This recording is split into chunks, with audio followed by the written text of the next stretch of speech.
Assalamualaikum warahmatullahi wabarakatuh. Masih bersama Ika Muji Wahyuni. Kali ini kita bahas bab 8 terkait transformasi linear di buku karya Watt Anton dan Chris Source Elementary Linear Algebra untuk edisi yang ke-9.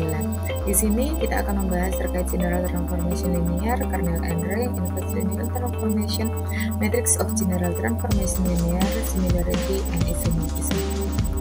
Yang pertama terkait dengan general transformation linear, didefinisikan bahwa jika T dari V ke W, nah ini adalah sebuah fungsi dari ruang vektor V ke ruang vektor W, maka T disebut sebagai transformasi linear dari V ke W. Jika untuk semua vektor U dan V di V dan skalar C itu berlaku, TU plus V sama dengan TU plus TV, dan TCU sama dengan C kali TU. Nah, untuk kasus spesial di mana V sama dengan W, maka transformasi linear T dari ruang vektor V ke ruang vektor W disebut operator linear di V. Nah, hal ini menunjukkan adanya teorema pertama, yaitu bahwa jika transformasi linear T dari ruang vektor V ke ruang vektor W, di sini adalah sebuah transformasi linear, maka T0 itu sama dengan 0, T dari min V sama dengan min dari TV untuk semua vektor V di V, dan T dari vektor V min vektor W itu sama dengan TV min TW untuk semua vektor V dan W di V. Nah, definisi berikutnya, jika T1 yang memetakan U ke V dan T2 itu memetakan V ke W itu adalah transformasi linear, maka komposisi dari T2 dan T1 itu dinotasikan dengan T1 dengan T2 adalah fungsi yang terdefinisi seperti itu, di mana vektor U adalah vektor di U. Nah, teorema yang kedua di sini akibat adanya definisi itu adalah bahwa jika T1 memetakan U ke V dan T2 itu memetakan V ke W adalah transformasi linear, maka T1 bundaran T2 dari ruang vektor V ke ruang vektor W adalah juga transformasi linear. Nah, demikian contohnya untuk menunjukkan bahwa transformasi linear T yang memetakan R2 ke R3 yang didefinisikan oleh T seperti tertulis itu merupakan transformasi linear. Nah, kita akan membuktikan dua hal. Yang pertama, dan di sini ini terbukti, yaitu adalah T dari vektor U plus vektor V itu sama dengan T dari vektor U ditambah vektor V. Dalam hal ini terbukti.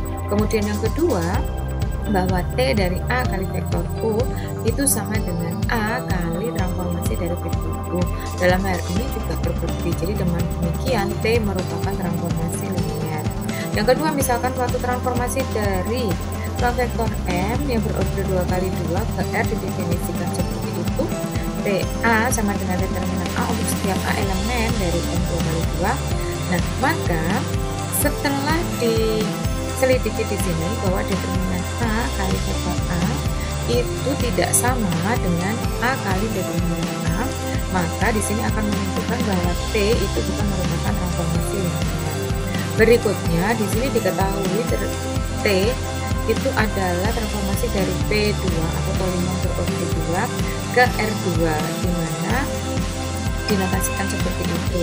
Nah, untuk menunjukkan apakah T merupakan transformasi linear dan untuk menentukan nilai dari T1 plus X kuadrat, maka di sini kita perlu menentukan sembarang P2. Dalam hal ini P2-nya diambil dengan vektor U adalah U1 plus U2 X plus U3 X kuadrat, dan vektor V adalah V1 plus V2 X plus V3 X kuadrat. Sehingga dalam hal ini didapatkan bahwa T dari vektor U plus vektor V sama dengan dari T dari vektor U plus T dari vektor V. Dan yang kedua, terbukti juga bahwa untuk transformasi A kali vektor U sama dengan A kali transformasi U. Jadi di sini T merupakan transformasi linear dan didapatkan nilai dari T1 plus X kuadrat sama dengan vektor 0, 0. Nah, suatu transformasi linear T yang memetakan ruang vektor V ke ruang vektor W dapat direpresentasikan dalam bentuk perkalian matriks seperti itu. Nah, A di sini dinamakan matriks transformasi dari T. Jadi, misalkan suatu transformasi linear T dari R2 ke R3 didefinisikan oleh yang tertulis di situ, dengan demikian didapatkan matriks transformasi untuk T. Nah, oleh karena itu jika A itu elemen R2, maka TA sama dengan A kali vektor A dan didapatkan hal tersebut. Kemudian yang kedua yaitu kernel dan ring.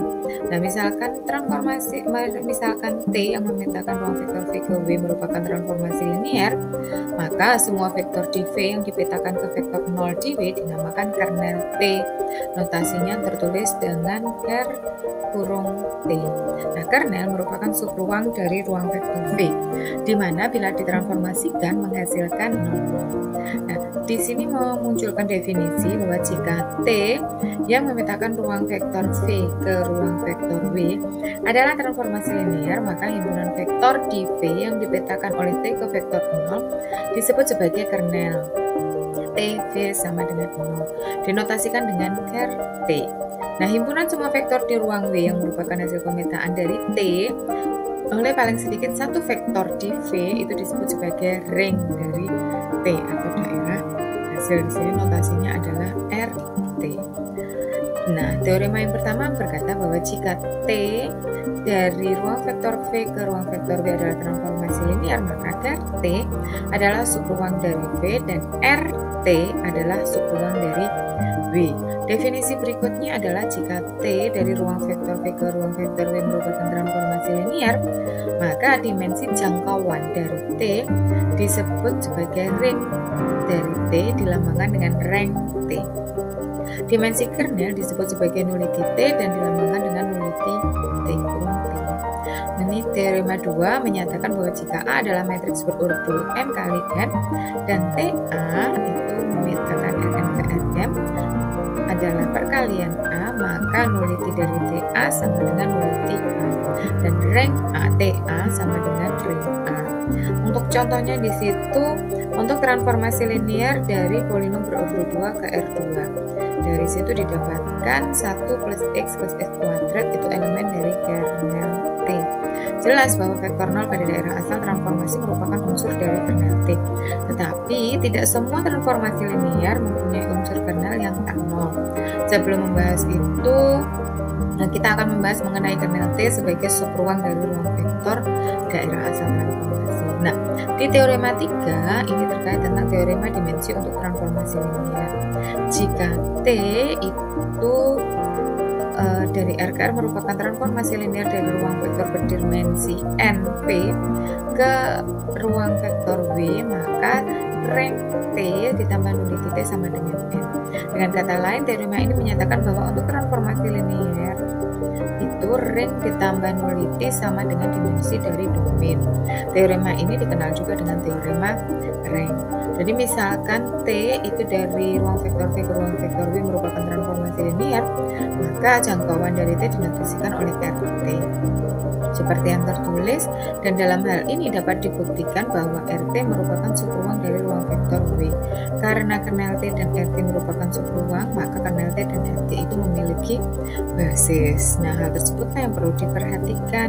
Dengan demikian, basis kernel T berkorespondensi dengan basis ruang solusi. Kita perlu mengingat terkait tentang SPA yang homogen, sedangkan basis RT merupakan basis bagi ruang kolom dari A. Jumlah vektor pada basis kernel T itu disebut sebagai nulitas, dan jumlah vektor pada basis RT dinamakan sebagai ring.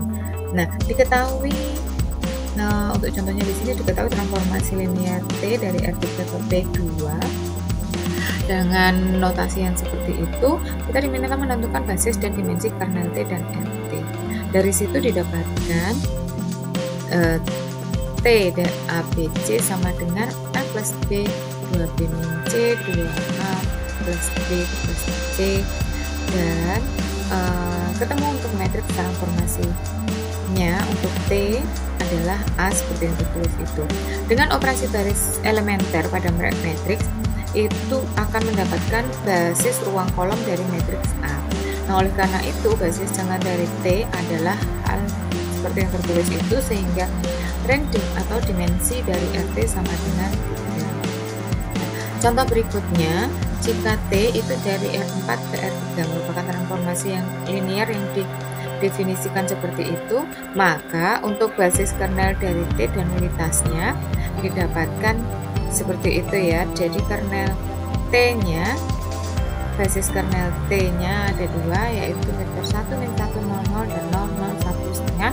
Sedangkan nulitasnya atau dimensi dari kernel T-nya adalah 2. Di sini ada latihan terkait tentang kernel and ring. Kemudian kita bicara tentang inverse linear transformation. Nah, perlu kita tahu di awal ini terkait tentang dimensi one to one. Transformasi linear T dari V ke W dikatakan one to one jika T memetakan vektor-vektor berbeda pada V ke vektor-vektor berbeda pada W. Jika A adalah suatu matriks n kali n dan T itu memetakan Rn ke Rn adalah perkalian A, maka TA adalah one to one jika dan hanya jika A adalah invertible matrix. Di sini memunculkan teorema 1. Jadi jika T itu memetakan V ke W adalah suatu transformasi linear, maka didapati T adalah one to one. Kernel dari T hanya terdiri dari vektor 0 dan nuliti dari T bernilai 0. Berikutnya di teorema 2, jika V adalah ruang vektor berdimensi terhingga dan T V ke V adalah suatu operator linear, maka T 1, 2, 3 di awal juga terpenuhi, dan yang keempat adalah rank dari T adalah T ini, maka menunjukkan bahwa RT sama dengan V. Di contoh yang pertama ini kita akan menentukan transformasi linear 1 ke 1 atau one to one menggunakan kernel dan nulitas untuk kasus A, B, dan C seperti yang ditulis itu. Nah, demikian pembahasan untuk kasus A dan juga pembahasan untuk kasus B. Berikutnya yang ini adalah pembahasan untuk kasus C. Di kasus C di sini kita dapatkan rank A-nya sama dengan 2 dan nulitas T-nya sama dengan 4. Di sini membuktikan bahwa T itu bukan one to one. Kemudian contoh yang kedua, di sini kita diminta menunjukkan apakah TA ini adalah one to one. Karena di situ didapati bahwa determinan A-nya sama dengan 0 atau matriks A itu not invertible. Jadi TA itu tidak 1 ke 1 atau tidak A one to one. Dasarnya apa? Dasarnya kita memiliki bahwa jika A adalah suatu matriks n kali n dan TA yang memetakan Rn ke Rn adalah perkalian dengan A, maka TA adalah one to one jika dan hanya jika A adalah invertible matrix. Nah, terkait tentang inverse transformasi linear tersebut, bahwa jika T itu memetakan V ke W adalah transformasi linear, maka daerah hasil dari T atau ring T adalah subruang W yang terdiri dari semua bayangan di bawah T dari vektor-vektor pada V. Jika T adalah one to one, maka setiap vektor V pada ruang vektor V memiliki bayangan unik W, itu transformasi V pada RT. Nah, keunikan vektor bayangan inilah yang disebut sebagai inverse of T yang memetakan W kembali ke V. Nah, contohnya di sini ya, untuk T yang memetakan R3 ke R3 nampak seperti itu. Kita sudah menentukan T inverse X1, X2, dan X3. Nah, inverse dari bagaimana dengan inverse dari fungsi komposisi? Jika T1 itu memetakan U ke V dan T2 memetakan V ke W adalah one to one linear transformation, maka T2 bundaran T1 atau komposisi T1 ke T2 adalah juga one to one.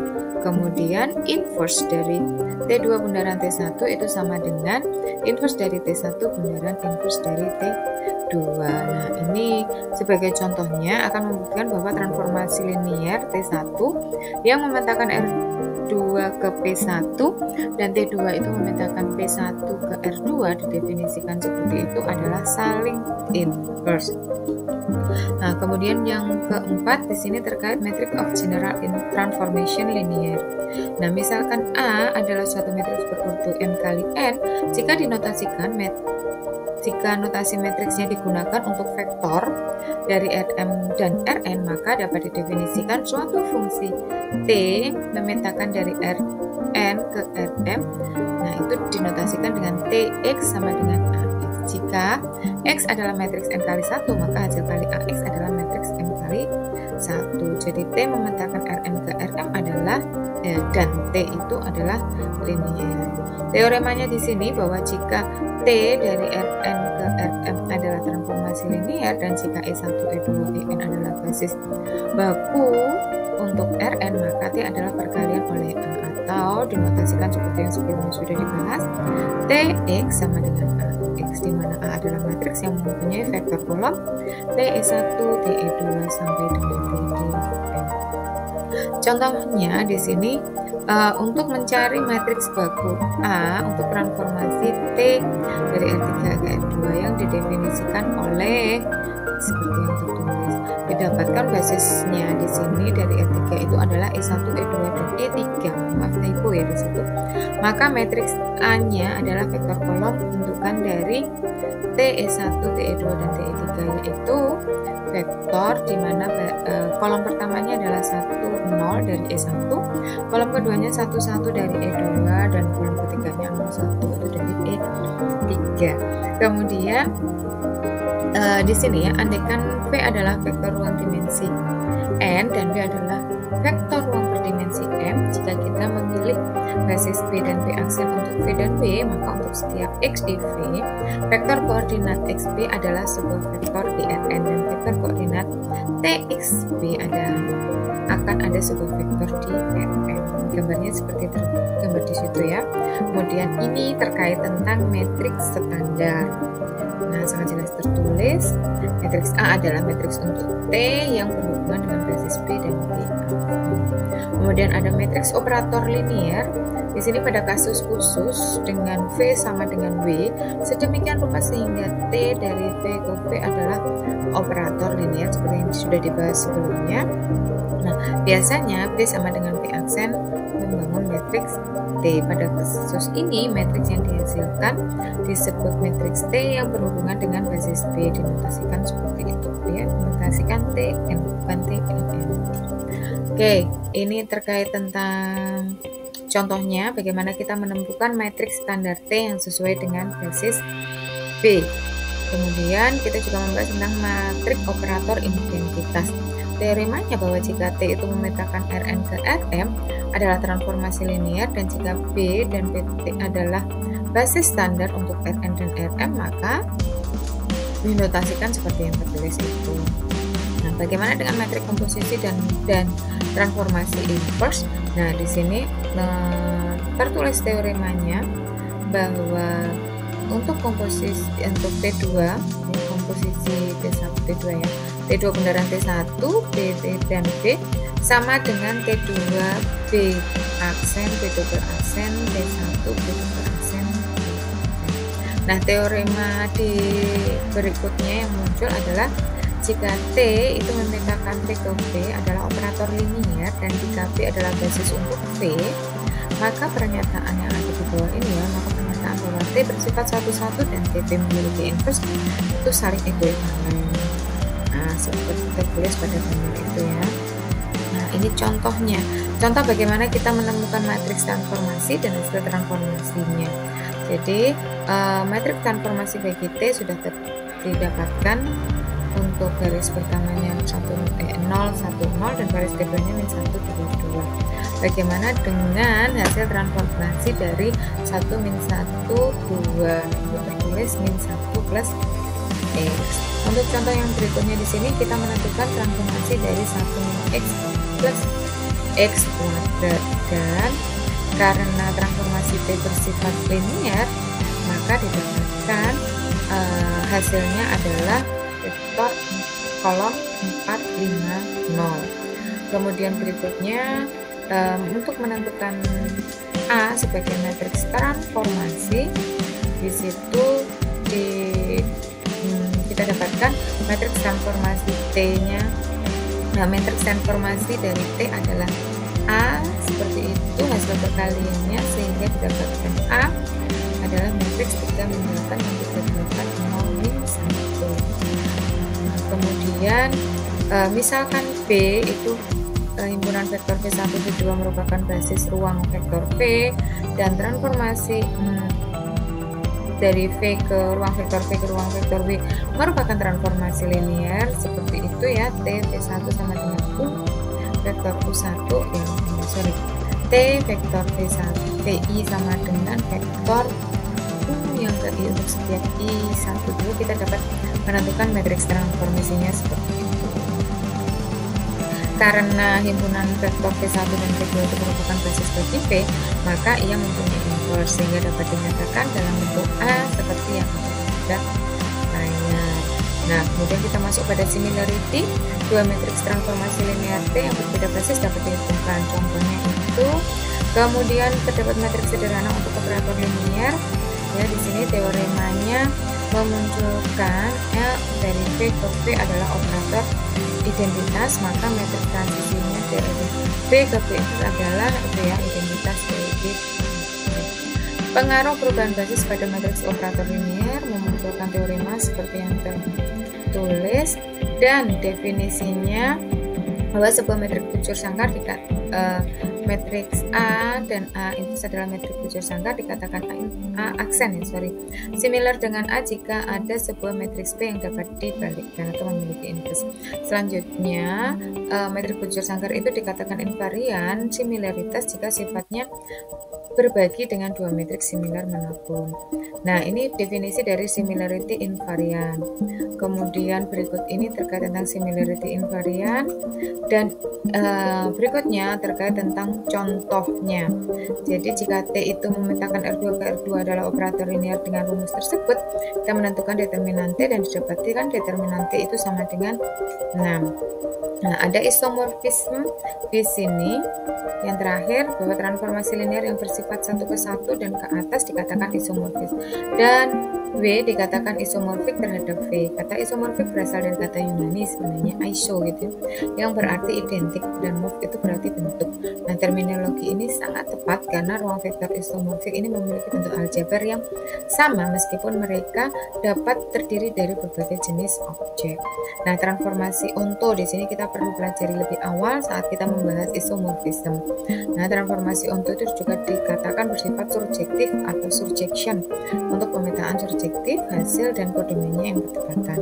Teoremanya bahwa jika kita memiliki ruang vektor V dan W adalah ruang vektor berdimensi hingga, jika dimensi V tidak sama dengan dimensi W, maka tidak ada transformasi linear bijektif dari V ke W. Nah, isomorfism sendiri diartikan sebagai transformasi linear bijektif antar ruang vektor. Di sini cukup penting sehingga mempunyai nama sendiri. Jadi isomorfis antara V dan W itu merupakan transformasi linear bijektif dari V ke W, dan teoremanya di sini misalkan V adalah ruang vektor real berdimensi berhingga, jika dimensi V sama dengan n, maka terdapat isomorfisme dari V ke Rn. Isomorfis antara ruang vektor di sini mudah untuk menunjukkan bahwa komposisi transformasi linear bijektif juga merupakan transformasi linear bijektif, dan teoremanya terkait isomorfis ruang vektor dimensi hingga di sini misalkan V dan W adalah ruang vektor berdimensi hingga, jika dimensi V dan dimensi W, maka V dan W, jika dimensi V sama dengan dimensi W, maka V dan W itu isomorfis. Nah, berikut ini adalah contohnya, dan ini adalah tampilan yang terakhir. Untuk selanjutnya, terima kasih, sampai ketemu pada materi-materi yang berikutnya.